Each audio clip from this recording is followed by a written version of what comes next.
Hi, today Sunday, April 3rd, 2011. I'm sick as a dog, the worst flu I've ever gotten, at least in the last 10 years. Got a phone call. A man that sold me records about a month ago said he had pulled out more records for sale, so of course I went, even if I'm sick, and I am glad I did. This was at the front of one of the stacks of records. I went, yay, I didn't come for nothing. His records were $3, and sealed records or colored disco 12 inches were $10.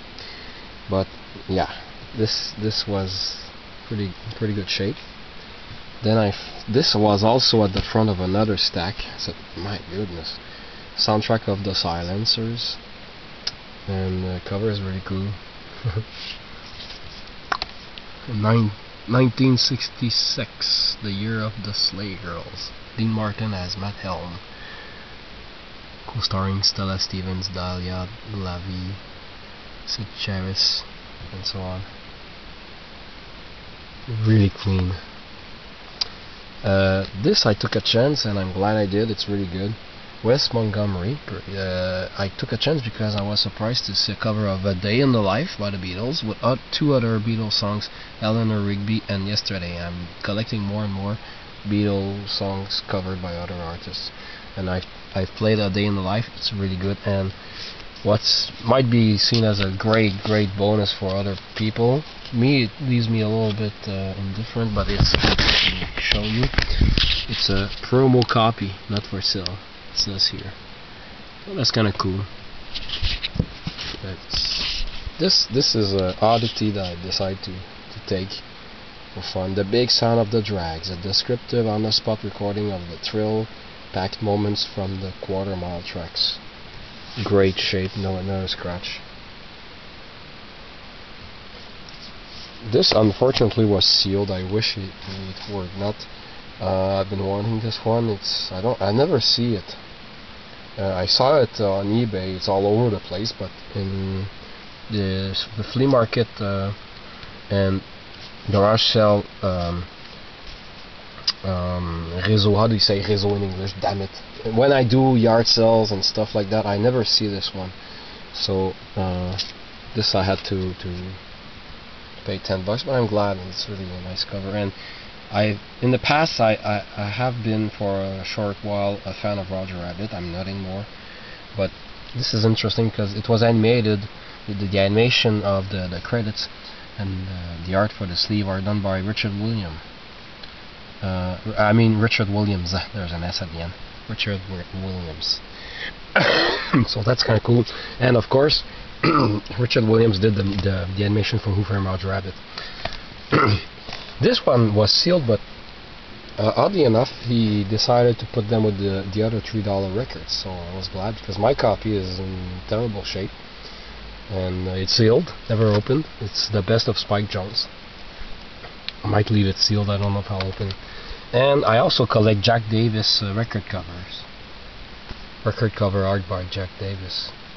And speaking of Jack Davis, I got this one just for that. Beer Barrel Polka Party.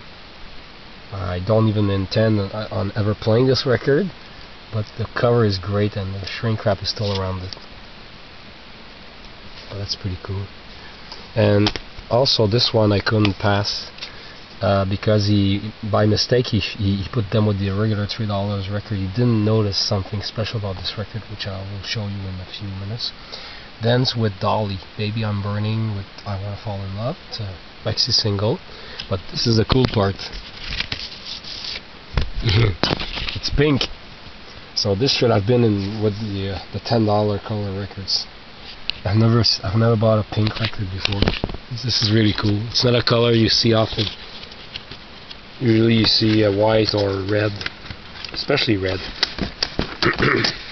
This is a guilty pleasure. Not sure it's worth $3, but I wanted it. Circus Calliope music, and it's in great condition, really great condition. So I said, oh, I'll take it. The guy thought he had a Bonanza record, but it was gone. I said, oh, I'm sure somebody bought it.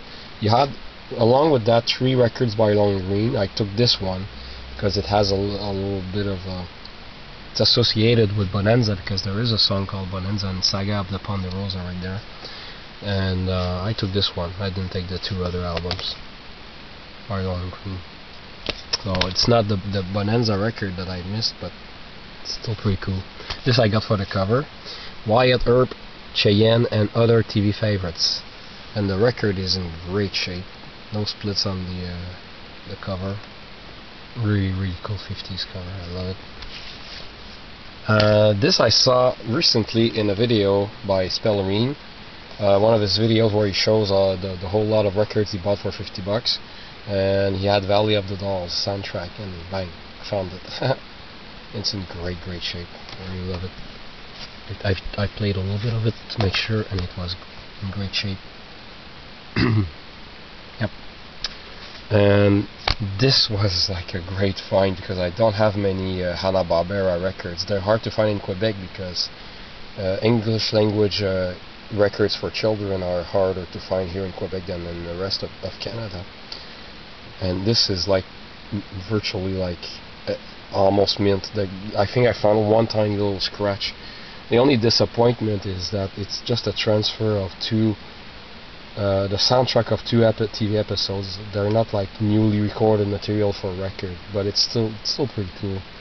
And there's an introduction and a conclusion at the end by Fred, which is not heard in the TV show. So it's still pretty cool, and I love the cover art. I haven't read all the details, but here you have Joe Barbara and William Hanna. So I was really glad. And the last one, I couldn't believe the 3 guys that came before me didn't pick this one up. Hot Rod, Charlie Ryan. Yep. It's in great shape, not a scratch, and I tried playing like the very last track, Steel Rock. No distortion. Sounds like it's never been played, or barely. It's almost mint. There's a little split from here to there on the cover. A Canadian copy on Regency. It's yeah, I went on eBay, and there's this guy who's trying to get $275 for it. This other guy is doing a 1 cent sale with a reserve. I'm curious to see if it will reach the price of his reserve. But it's not as good as I thought it was. But I don't know if I dislike it enough to sell it. I'll see. But it's pretty good find. I was really excited. A nice stack of records for a total of $49, and then he rounded it up at 45. So I'm really glad I kicked myself out of the house to go and check some records. I don't know if I can just get over this lousy flu.